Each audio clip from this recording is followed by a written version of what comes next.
recording. What I mean is we're talking about actual class material. All right, any other dramas, problems? All right, I'll check into everything because I don't have any office hours appointments for today. So I have a break between 11:30 and 2. I'll try to fix all this. All right. So I hope you found the reading for this class interesting, this week interesting, because there have been so many great awakenings. Well, there have been 3 great awakenings in American history. Well, 2 of them in European history and 3 of them in American history. And the fact that they coincide with and are also the coincide with many reforms and also are the cause of many reforms is absolutely important to understand in our class, because this will keep happening throughout American history, even up until what you might call the what is called since the 80s the religious right. There are a lot of religiously inspired or religion reformed or organized organized attempts at reform and attempts at governmental changes. So there has what you might call the Fourth Awakening was a sort of within my lifetime, and that the effects on society and government are very strong, and in many ways, as we've talked about, in many ways, not only in this period but in the 1880s and 1890s and early 1900s. An awful lot of social reform, frankly, very needed social reform was brought about, partly because so many people were driven to it by or brought to it by religious fervor. So let me start the questions here. Who has questions? This is Jaden, Mohit, Morgan, Emily, Griffin, Kira. I don't know how many of you are here for that, but let's talk about this Second Great Awakening. What was it?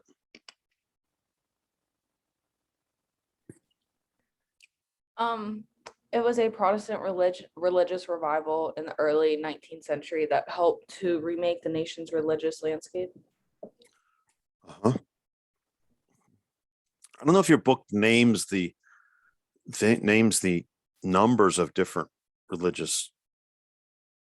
I'm going to call them denomination because it's probably more accurate. But as I said, the Quakers have been around for, whether the Shakers, there's the Methodists, the Dispensationalists, and of course the Mormons, as we talk about, and then in the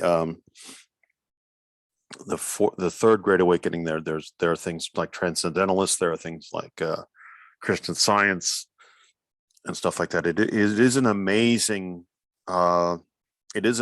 social movement in terms of numbers of people.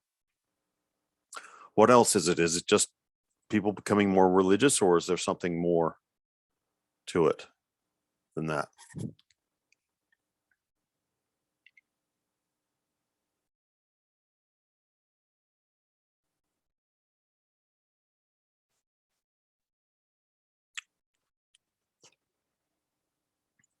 Emily, are you the only one in this group here? I think I might be. Oh, yeah. Well, the discussion board might have other people attending to it. There are several important things to remember. One is that not only are they very powerful, not only are they very intense, they become very powerful because they are able to organize very well. And that's why able to organize politically very well. And that's why I think, and a lot of other people think, that things like the anti-slavery movement and the abolition of slavery movement and the temperance movement became so strong in this period is because you already had the built-in congregations who were believed in this stuff, and you already had a sort of built-in network. But more importantly, perhaps the existence of circuit preachers who would get on horseback and literally ride a circuit around, like say they would start here in Pittsburgh and then they would, they were almost, they weren't like officially assigned by some higher authority, because one of the most significant aspects of a lot of this is that, there isn't any greater authority. There's no Vatican. There's no organization like that, although Methodist groups were pretty well organized. But someone would take all of Western Pennsylvania and ride around, and from here all the way to Erie, all the way over to State College and back to here, and keep riding around. And that's what they would do more or less for a living. And especially in Western places like we have here, like we are here, this is very important because the circuit preachers were people who were able to get the latest teachings of, let's just say, for example, John Wesley and other Methodists out to places where they might not have reached because they're too far out west, or might not have reached in great numbers. And also the circuit preachers are important. And again, it's there are all kinds of denominations doing this. I'm just using Methodism as an example because they're very successful. In a lot of these places, in an awful lot of these places, I don't know when Washington, PA was founded, but I'm pretty sure it's pretty old. In Washington, PA, it's not like there were a lot of other things to do. Okay, I'm not saying that these are backwards hicks or anything, or that there's nothing going on, because of course they're working tremendously hard. But it's not as if they had the delights of city life to town life to draw them away from anything. So a circuit preacher coming in town was not only interesting to a lot of them because of the religious aspect, but because it was something to do, right? And everybody, and well, not everybody, but lots of people went. This, by the way, is one of the reasons why, especially in Ohio, especially in Eastern Ohio, sort of in our neighborhood generally, there are so many religious, what you might call second awakening colleges, Ohio and Indiana. There are just an awful lot of them founded, and they're part of this movement to bring this new form of religiosity to the prairies and to the West. And those colleges are often formed to be abolitionist colleges, to be obviously Seventh-day Adventist colleges and things like that. So there's definitely a big impact. This isn't just an intellectual movement among theologians and preachers. Okay, this is definitely something that impacts people's daily lives. I don't want to say the circuit preachers were sort of like a carnival, because they weren't. And they were very serious, and it was very all above board. But the turnouts in the rural towns were absolutely astounding. Your urban cities, not so much because, well, relatively urban places, not so much because the established churches were stronger there. Okay, but I think all kinds of colleges out here. We have all kinds of Catholic colleges. I'm trying to think of the other ones. Geneva College, I think, might be one. Anyway, there are a number, but Ohio and Indiana have a hell of a lot, and they contributed an enormous amount to reform movements. So it's very, very important. Sorry, the other thing I just want to make sure you have an understanding. It's a very personal thing, the Second Great Awakening. Most of these awakenings are personal. Sorry, I should say individual, in the sense that the preachers in the new denominations really stress the inculcation of religion and belief from within. Right? You're not being taught it; you're coming to it yourself, and that's how you reach salvation. And that is how that is one of the reasons why it's become so popular, because of course it's very, applicable. You can actually ask, I'm able to, by studying or learning or hearing about the Bible and thinking about it, I'm able to come to my own salvation, is what people believe. So it's always been a very, very important thing in American history. And there are these peaks. First Great Awakening, Second Great Awakening is really big. Third is pretty big. And then there's, of course, this, I guess it's called the fourth one. I'm not really sure, in our own period. So it is definitely a non-established church movement, and very, very popular. What about number two? How do new religious movements respond to changing economic and gender relations? So with the Second Great Awakening, preachers were riding around spreading their spiritual message. So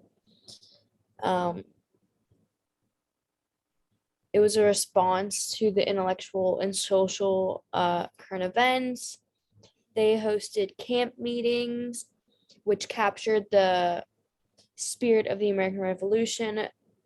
With the market revolution, Western expansion, and European immigration, those all challenged traditional bonds. So there was an explosion with different religious groups. A big explosion was in Cane Ridge, Kentucky, over a 1-week period in August of 1801. It drew thousands of people, and possibly every one of 10 Kentucky residents, Methodists, Baptists, and Presbyterians, all intermixed, and they had some crazy meetings. Well, yeah, there's certainly that. I'm glad you mentioned that interrelated aspect of the market revolution, Skylar, because none of this stuff happens in a vacuum, and the fact that there is a, I'm not trying to say at all, and I don't think any historian tries to say that, it's only because of the market revolution, or only because, as I said on Tuesday, the Erie Canal made things move faster, that you had the expansion of the Second Great Awakening. That's not true at all. That's too simple, too simplistic. There is a definite theological and personal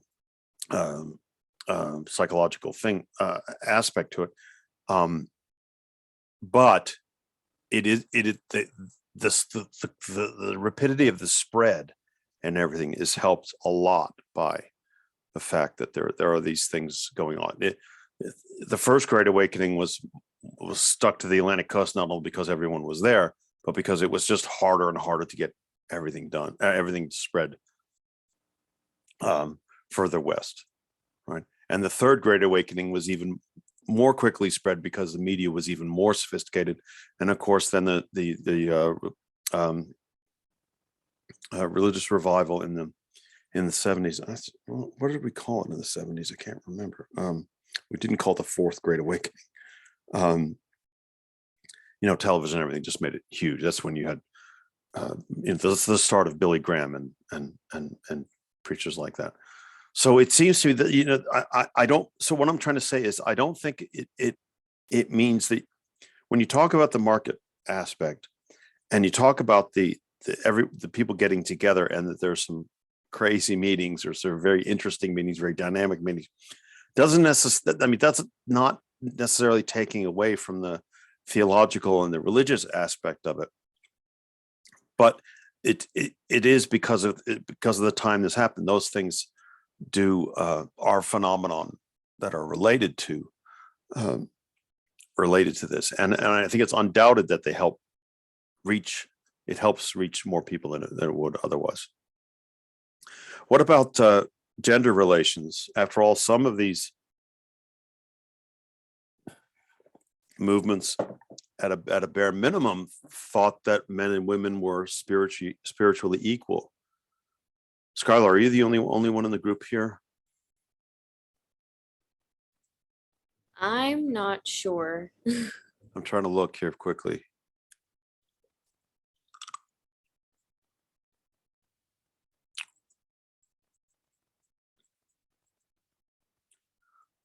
Well, why don't you take a stab at it? I think maybe you are. Let me glance at my notes.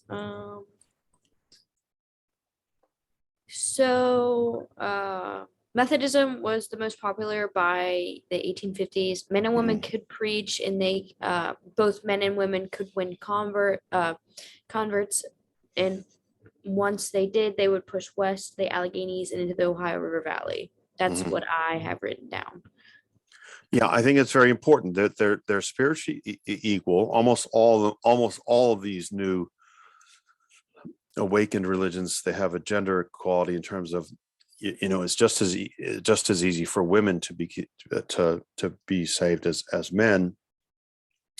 In some cases, women can become preachers, a la the Methodists, but in other cases, the gender relations are existing gender relations are only reinforced. So the Mormon movement, for instance, stresses the idea that the woman's place is in the home. The woman's place role is raising children. The woman's place is supporting the husband.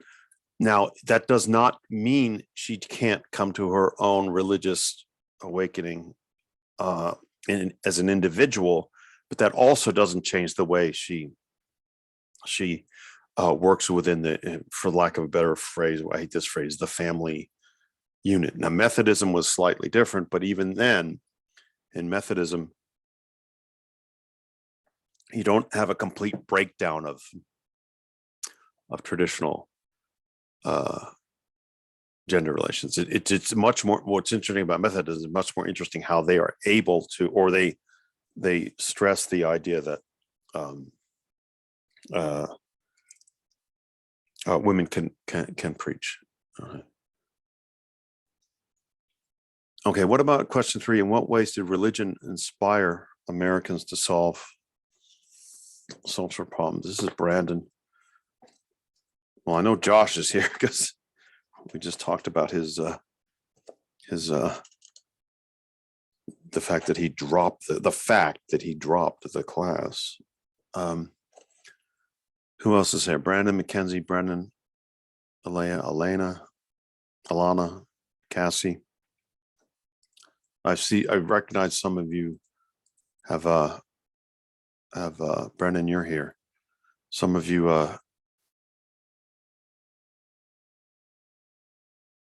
oh, Brandon, I had to put my answer in the discussion board because it's a public place and my answer is too long. Yeah, if you're in Starbucks, I think you would you might look like a kind of a weirdo to start preaching, to start giving a whole long discussion of religion in this period. Although I did see one guy once earlier this semester on a day I wasn't teaching. Kenzie's written the same thing. All right. He was teaching in Starbucks, and it was really, really annoying for everybody else, because he was talking like I'm talking. It just, sort of interrupted everyone's everyone's lattes. All right. So Cassie's saying here that Methodists, Baptists, and Presbyterians preached sermons to crowds to strive for salvation. Yes, here's an important point that Cassie's making. This is something that you need to remember. This is in the chat. This is people took preachers into their homes. Okay, these circuit preachers were not only took collections to pay the expenses of their riding around. And by the way, don't get me wrong. Some of these people are charlatans, but very few. Almost all of them are very sincere and committed. And hang on, I gotta sneeze again.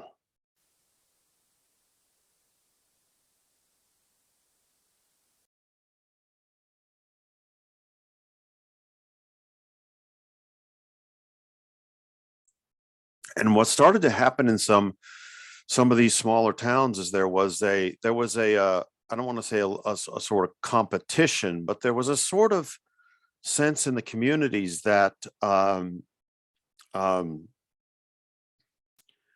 to be chosen by the preacher, if the circuit preacher comes into town and you're able to get to him and say, please come stay at our house, it sort of became a badge of honor in the local societies, because it was as if you were sort of chosen from everyone. Now, also, though, don't forget, you get the idea these preachers are riding on a circuit, which of course they are, but they're not necessarily going to every single town everywhere. The people are, word sent ahead that so-and-so is coming, and please meet. And you didn't even know the town of Emmleton between here and Erie. Well, anyway, it's a kind of a small town I think it's on Route 90, but anyway, let's take Emmleton as an example. A preacher would send word ahead from Pittsburgh 2 days before and say, I'm going to be in Emmleton on these days, please. And so everywhere from all the towns and around, tiny villages around, and farms would come in, and the preachers would stay in the town for a few days. Okay, it's not the case where they go in, preach, and leave. Next town, preach and leave. They actually stay a couple of days in order to gain more traction. And see, the reason why this is so important is because it's fundamentally different from the established churches. An established church, you go to the church. The priest or the minister or the pastor, whatever, doesn't stay in your house. So again, this personal connection, this individual connection, makes it very attractive to an awful lot of people at a time. And converts or new adherents or people who have their faith revitalized or whatever we want to say, often do so because the preacher stays with them or stays with one of their distant relatives, and there's a sort of a mini revival at the house. I can just imagine my great grandmother in Uniontown, although the family were fiercely Catholic, she would be exactly the type of person that would make sure her house was at the front of the line when the preacher came into Uniontown, and then she would invite everyone to her house. It really became a sort of a status thing. Okay, yeah. What the question is actually, though, as Cassie rightly points out, is addressing these social problems. It isn't just a purely religious movement. What are some of the more important social problems they help address? Or I'll make sure I'm not on mute. They help address, or they help solve during this period.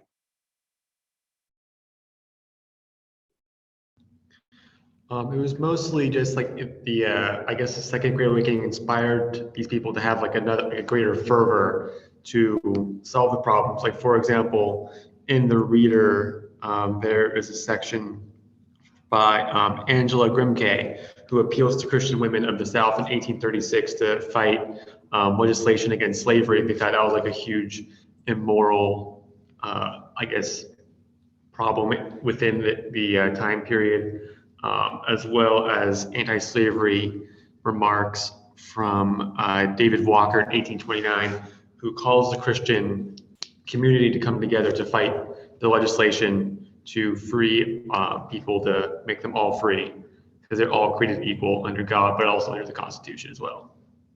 Yeah, I mean, if you look at I pulled up the Grimke, the appeal to Christian women of the South here, and if you look at what she's saying, she starts right off the bat, because I believe I have a deep and tender interest in your personal and eternal welfare, that I'm willing to come to address you publicly. And then she goes on to talk about the, women of the South can overthrow this horrible system of oppression and cruelty and licentiousness. And of course, she's referring to slavery, right? This, by the way, if any of you have to happen to have it open, is the fourth paragraph down.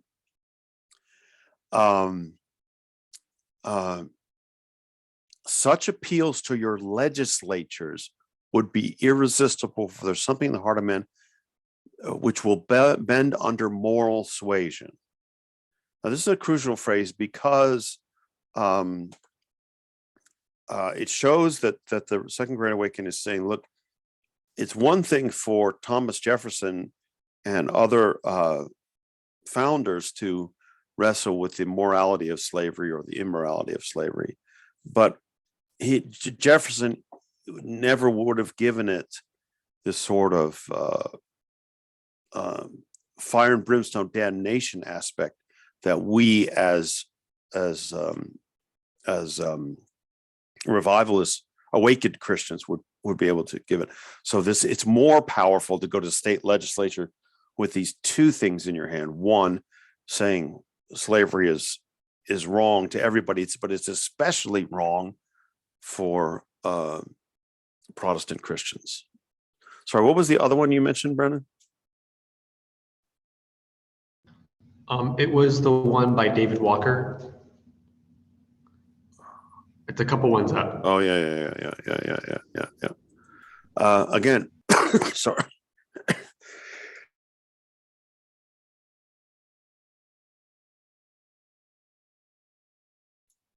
Well, I just swore, and I'm glad I was on mute. Because I was coughing so much, I swore. But I was on mute, thank goodness. So sorry about that. Notice that he's talking about his traveling across the country is coming to help him understand what people want and how they want to spread their message. Okay.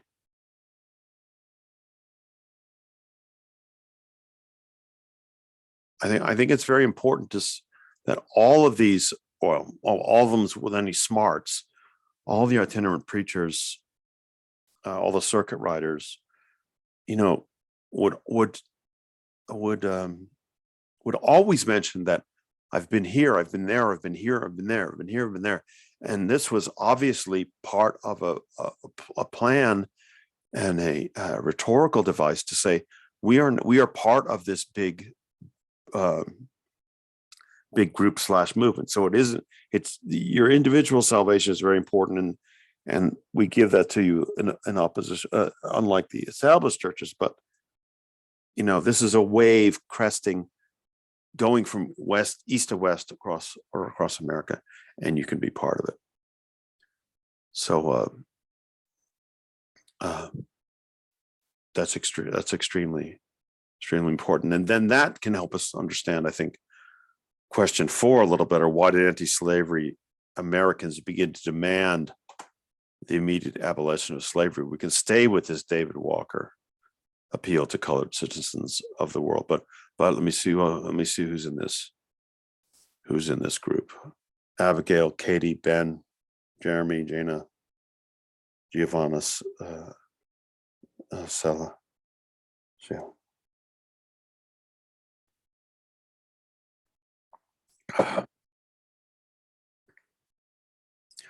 what about question 4?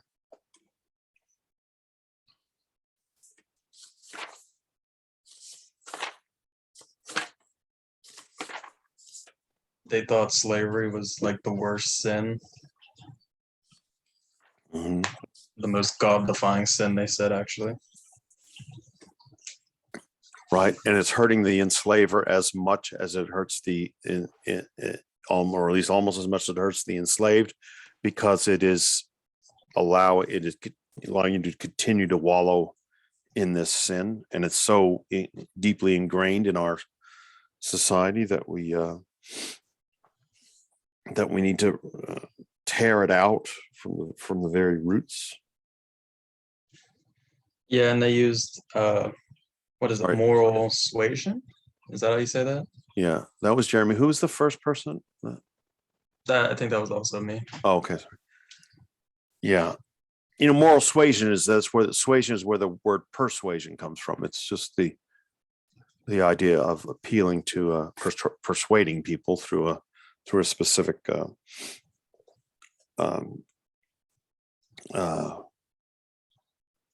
type of pressure and rhetoric on a moral basis. So keep going, Jeremy. Yeah, they used moral suasion. They appealed to the enslavers to voluntarily or release their slaves as they appealed to their Christian conscience. Mm-hmm.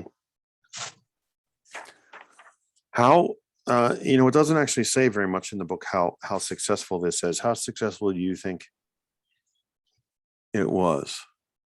Not just Jeremy, but anybody.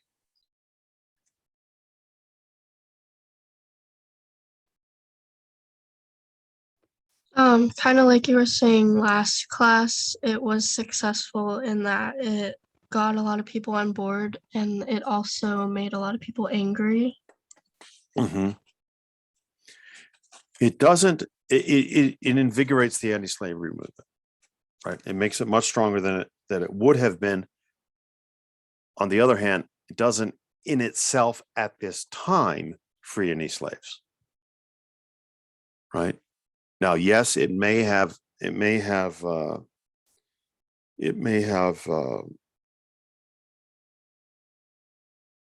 urged a great many people to examine their conscience, but it's very unlikely that it frees many slaves. So it has much more effect in the anti-slavery movement in the North than it does in any sense in the South. And I don't want to get too far ahead of ourselves here, and I don't want to stretch this point too much, but the anti-slavery movement starts to get this fervor, starts to add this religious fervor to it that it didn't have before. And Southerners see this happening, and they read a lot of these fire and brimstone anti-slavery tracts, and they start to worry. By the 1840s, they're really worried that, oh Lordy, these northern fanatics are using religion and everything to talk about the end of slavery. And as things move west, and as we gain new states, eventually they're just going to make it worse and worse and worse. So southern slave owners see these northern preachers and these northern anti-slavery groups, especially people like William Lord Garrison, who's incredibly effective at convincing people. They're this sort of a virus that's spreading through the North, and it makes the South even more paranoid about the future and more worried about the future of slavery and its expansion to the West. And sorry, I don't mean to turn this into a lecture, but what that helps create is this backlash in the South. So remember when I said on Tuesday, or maybe I said in the recorded lecture, that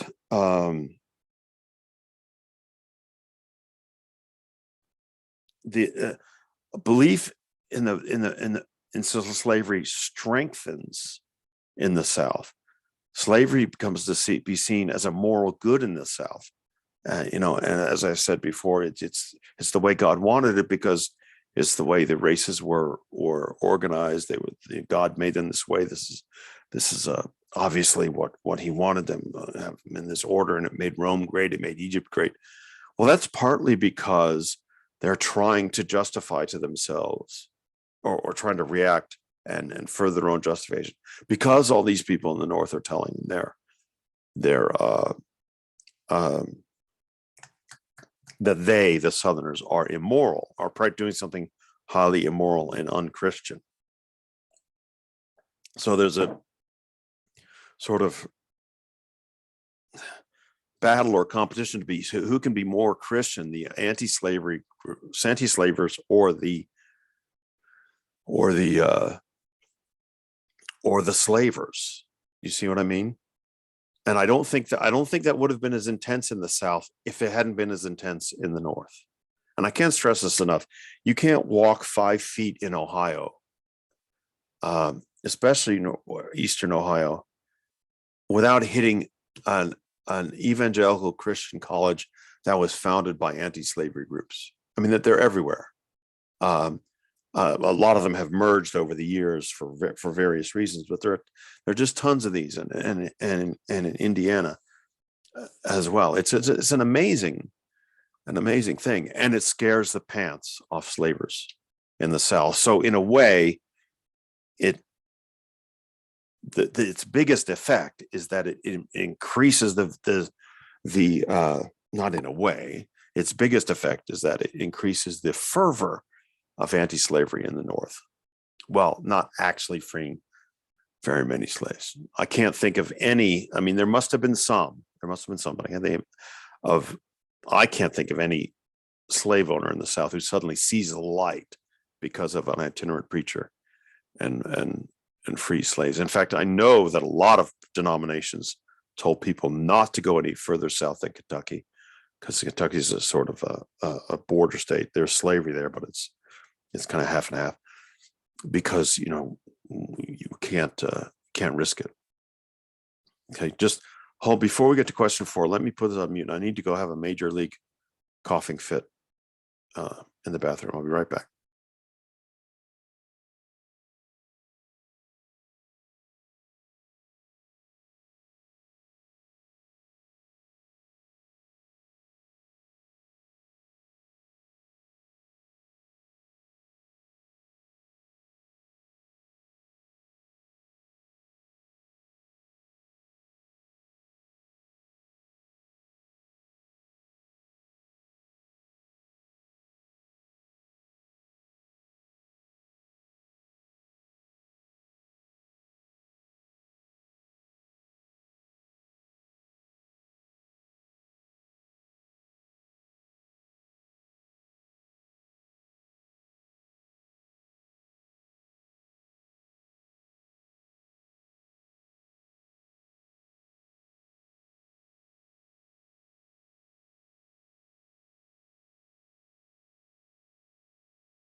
All right, I'm back, all coughed out. All right, what about the movement for women's rights? Layla, Cassidy, Noah, Matt, Ian, Olivia, Andrew. Oh, wow. Who's writing this?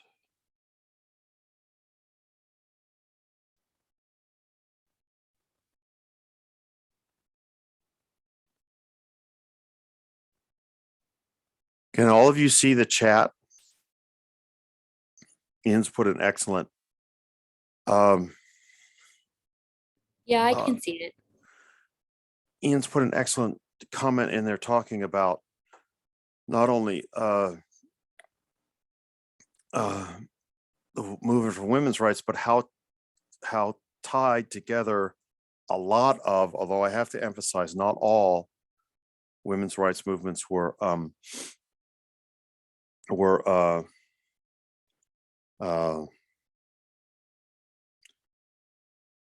not that they're not anti-slavery. They are anti-slavery, but an awful lot of them insist that women's rights have to come first before slavery is abolished. And then later on in the century, after the Civil War, a lot of them argue that after the 14th and 15th Amendments, argue that some of them argue against the 14th Amendment, saying no, women should be given the vote before freed Black men should be given the vote. So there's a diversity of opinion here, but there's no doubt that in this period, as Ian says, there is this movement that these two things are definitely connected. Right. And I also feel that a lot of this is only possible because women are actually now given formal educations, whereas before it was mainly men that were able to attend schools, but now women are also included in that. And in fact, many of the women that did attend these schools would go on to graduate and found their own schools for both men and women. Right. An awful lot of those schools start off as you might say home economics training academies, but then become full colleges in their own right. And it's amazing. Again, this is not something I'm an expert in by any stretch of the imagination, but it absolutely fascinates me. These founding of colleges and institutions in the West, especially with these social reform ideas as their basic ideology. Okay. There are all kinds of things in the cities. Mainly, there are all kinds of institutes for the reclamation of fallen women, which is a way to get prostitutes off the street. And this is a lot more common in the 1880s and 1890s, and then in this period. But a lot of them have religious undertones, and then they go on to become colleges, right? When they get bigger and bigger.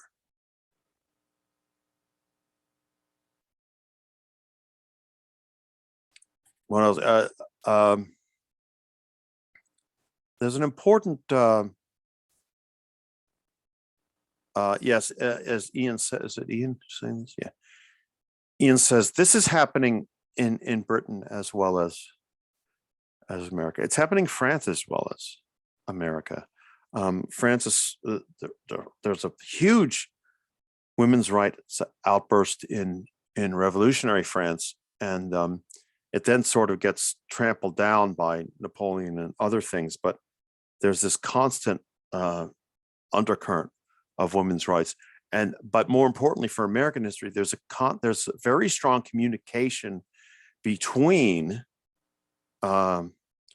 women's suffragists and women's rights campaigners in the UK and women's suffragists and women's rights campaigners in the US.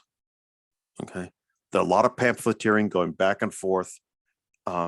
It's very, very strong. Now, before I start turning this into another little lecture, who else wants to chime in on this from this group?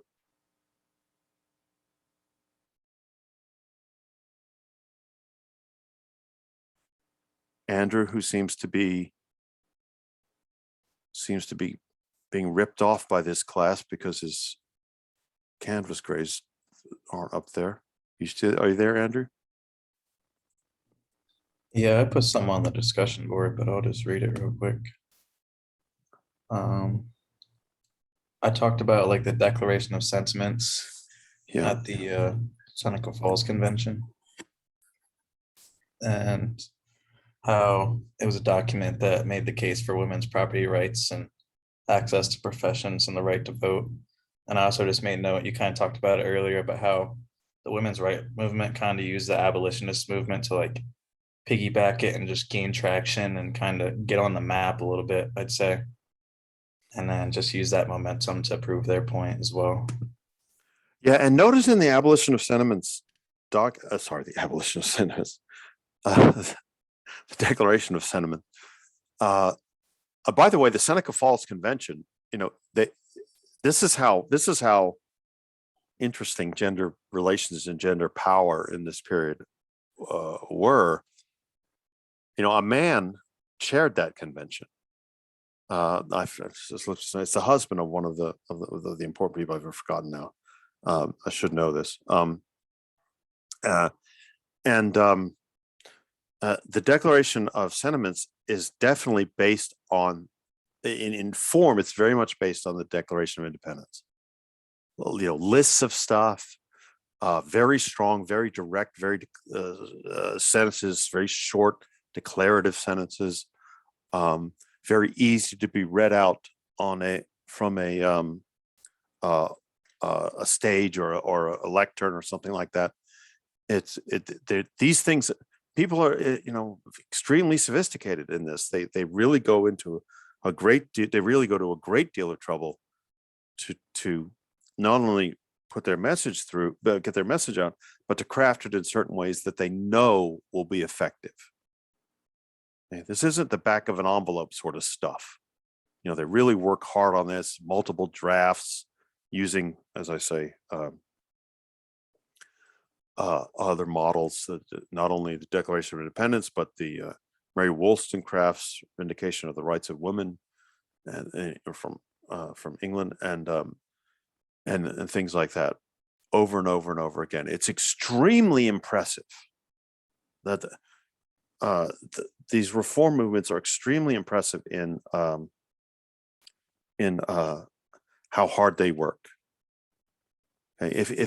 If college students worked as hard as some of these female rights campaigners did, you'd all get A+, you'd ace the SAT. I'm not saying you're not doing that now. I'm just saying that it was, these are really the super nerds of their generation. They really dug into this stuff deeply. Now let me correct a couple of general, I don't want to say myths, but general stories about the women's movement in this period that aren't true. The first is that Seneca Falls was the first one. Seneca Falls, of course, 1848, 49. Again, Seneca Falls, upstate New York, within driving distance, is not the first one. There were at least two. There was one in 1830 in Western Massachusetts. That's really the kind of first major meeting. But Seneca Falls becomes the famous one. And Stanton and Anthony go off and become famous campaigners in their own right. So that sort of becomes the linchpin of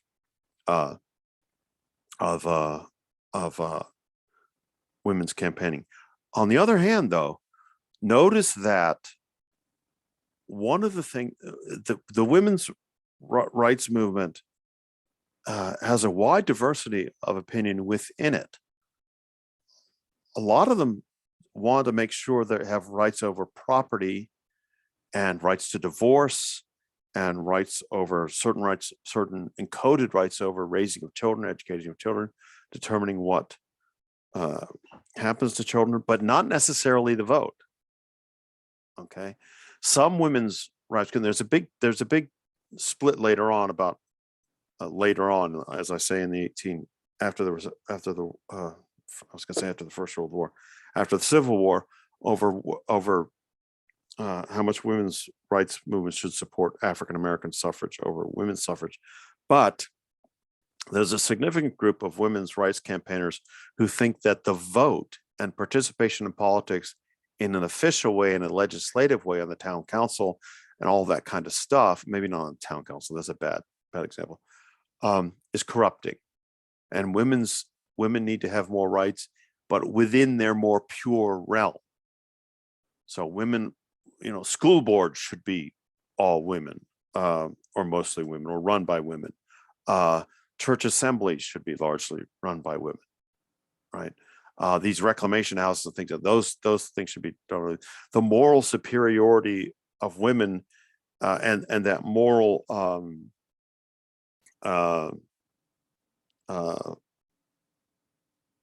well, the moral strain, that people thought the moral strain in humans comes through the female line, and that should be emphasized, and that the vote isn't nearly as important. And again, there's a wide range of opinion in between that. Let's get the vote after we get all these other stuff, and then other women's rights campaigners say, no, we need the vote first, and then all the other stuff will follow, because we'll be on equal basis. It's constant turmoil.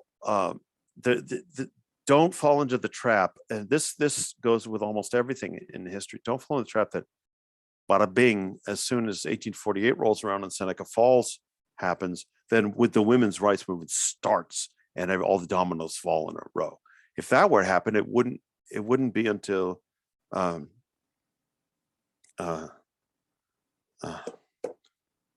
suffrage wouldn't have had to wait until 1920 to be ratified.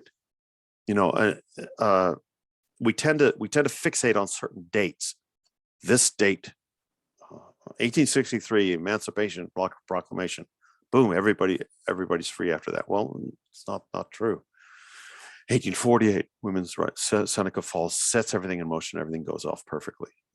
It's not as clean and neat as that, and it takes a great deal of work. Sorry, I didn't mean to turn that into a lecture, but I did. Who else wants to chime in on this question?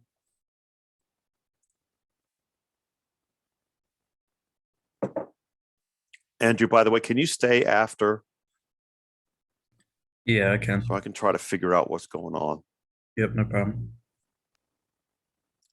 Yeah, I'll hold you after class, even though it's my fault or Canvas's fault or somebody else's.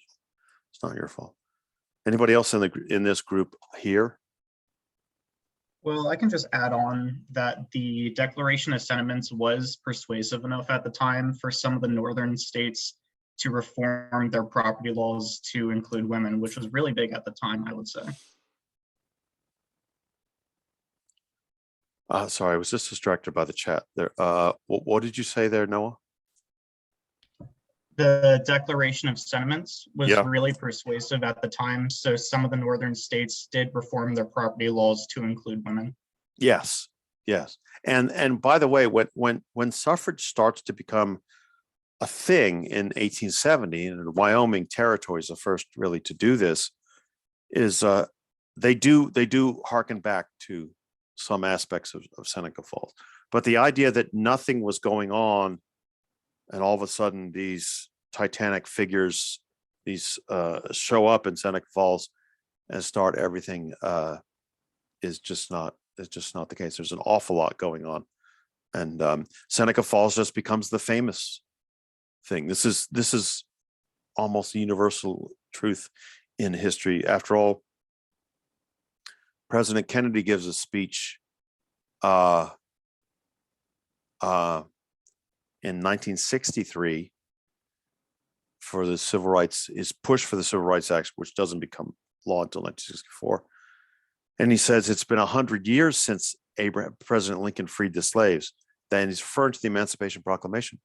And the Emancipation Proclamation didn't free all the slaves. It only freed slaves technically who were in the states that were currently in rebellion. So all the slaves in the border states, Missouri, Kentucky, Maryland, Delaware, they weren't freed by the Emancipation Proclamation. And anyway, the Emancipation Proclamation couldn't be enforced in the rebellious states, because that would mean the war was still going on. Really, and recently we've had this is not a criticism of the Juneteenth movement or things like that, but you remember this summer there was a I can't remember. Boy, one of you know this, and I don't know it. I've forgotten it. Either the Texas legislature or the federal government, I can't remember, officially recognizes Juneteenth as the date for the ending of slavery. Well, that's really not, which would be June 19th, 1865. That's not the case. If that's when that refers mainly to Texas, but everybody has now taken Juneteenth to be the date, right? When it's like it's kind of like a 1492 Columbus sailed the ocean blue moment, when in reality, slavery isn't fully eliminated until December of that year, right? When the 14th Amendment is ratified by enough states. But I know that's nitpicking, but I think it's important to be careful with how we look and how we look at dates and founding movements. One second, let me just mute.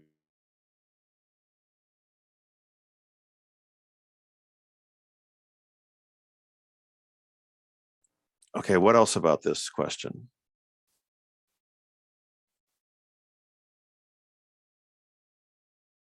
That was this discussion today has been very good. I hope I haven't dominated it too much. I will also, if I don't screw up and forget this, I will also put up some podcasts that were specifically related to Seneca Falls that help explain a lot of these things. Okay, anything else?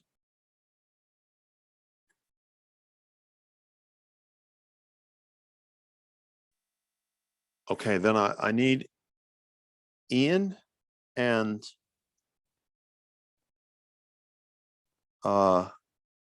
Josh to stay and everyone else to scram, because I need to try to figure out why these two guys, Josh M, why these two guys are being screwed over about their. Okay, have a good day. So I'll see the rest of you Tuesday. Have a good day. Yeah, thanks.